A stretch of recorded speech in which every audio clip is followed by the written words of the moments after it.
Imagine you wake up from cryo sleep, unaware of what's going on, not knowing who you are or where you are. You have no memories, and the crew members you stumble upon are in the same predicament. All you know is that you're in a spaceship in the middle of space with no Earth around. And the only problem is you are surrounded by mutant humanoid creatures. Mutant creatures that make the mutants from hills have eyes, look normal, look like child's play. Look at these things, for God's sakes. That is what we get in the movie known as Pandorum. Now, the moment I saw this movie poster as a child, I believe it was like 2008, 2009, I was like, what is that?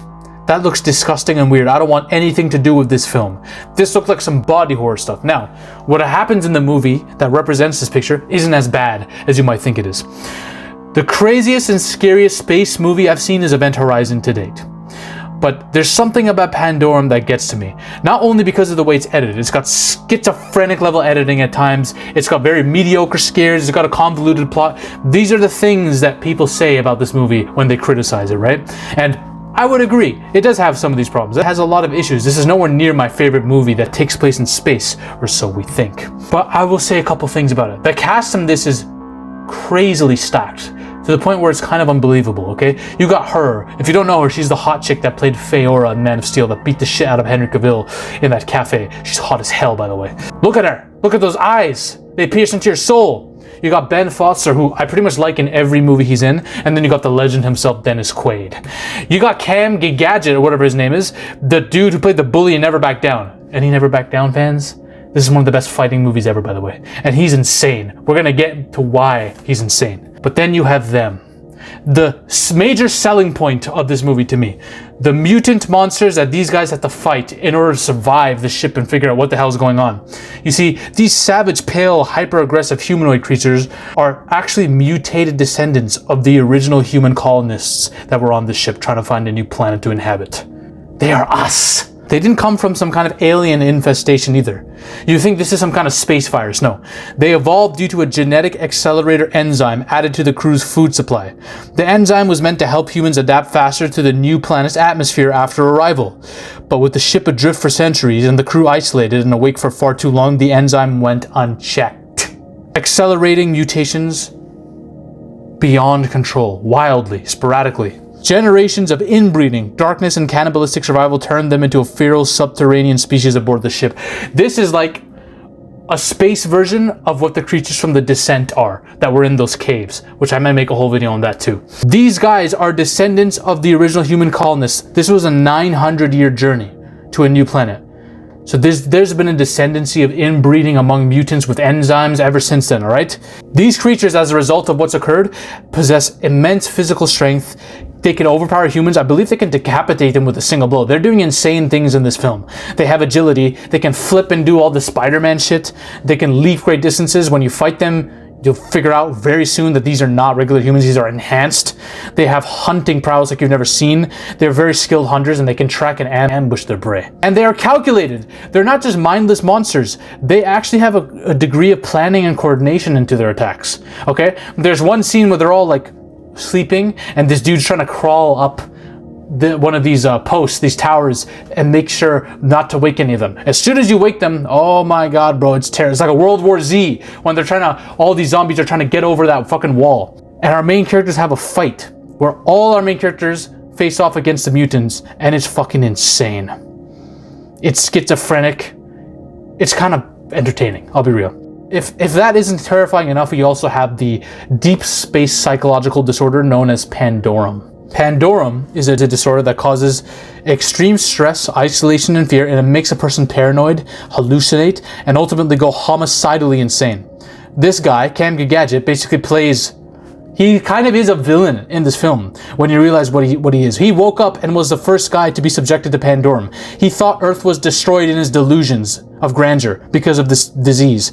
So he awoke the crew, and this was hundreds of years ago. He awoke the crew, injected them with the enzyme, then went into hypersleep. So he awoke the crew and fucked them up with the enzyme and then ran to hypersleep, screwing everything up, allowing an entire tribe of mutants to prosper over these years.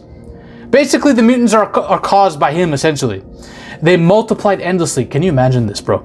These violent animalistic beings were fucking each other left and right, inbreeding with their cousins, their brothers, all that shit with their own children to create more and more of them. This is like some, oh my god, this is barbarian level shit, man, the way these mutants are. This actually is barbarian. That chick from Barbarian would fit well in this. That mutant chick, that inbred chick would fit so well in this colony of freaking mutant monsters. But the twist at the end is what really kind of makes this film more than what it should be. Because throughout the film I was like, okay, this is like an average sci-fi horror watch. It's not really scary. But the twist at the end, I was like, oh damn, I actually think that's a pretty cool twist.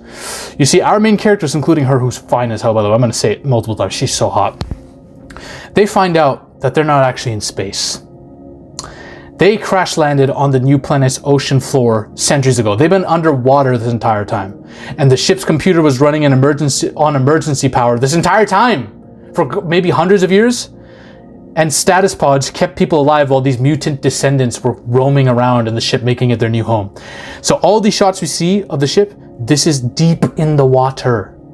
And by the time we finally get to the surface, this is actually a sick planet to live on. It's got a beautiful ecosystem. It's not purely aquatic. But what's insane is they've been here for hundreds of years. And now, after they leave the ship, this ship is the tomb of the mutant descendants, the abominations that are left there. I'm gonna be real, man.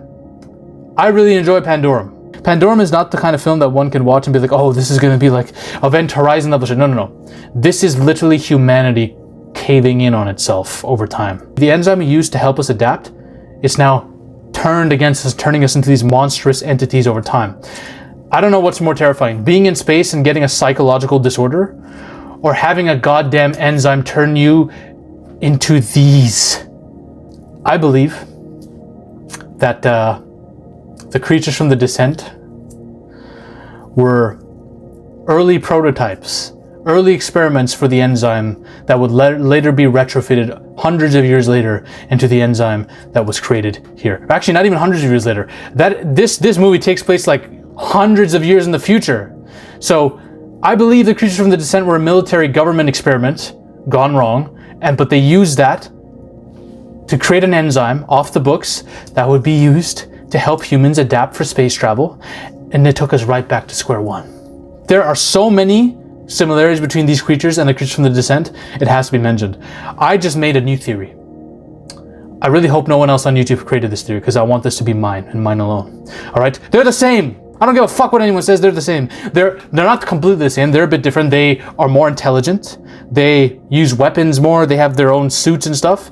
So they're not as primitive and animalistic, but they come from the same place, because the enzyme they're injected with is different from the one that those creatures were injected with all those hundreds of years ago, right? So they're not the same, but they come from the same place essentially. They're the same kinds of creatures. They have the same origin, all right? That's a theory I just came up with, all right? That's that.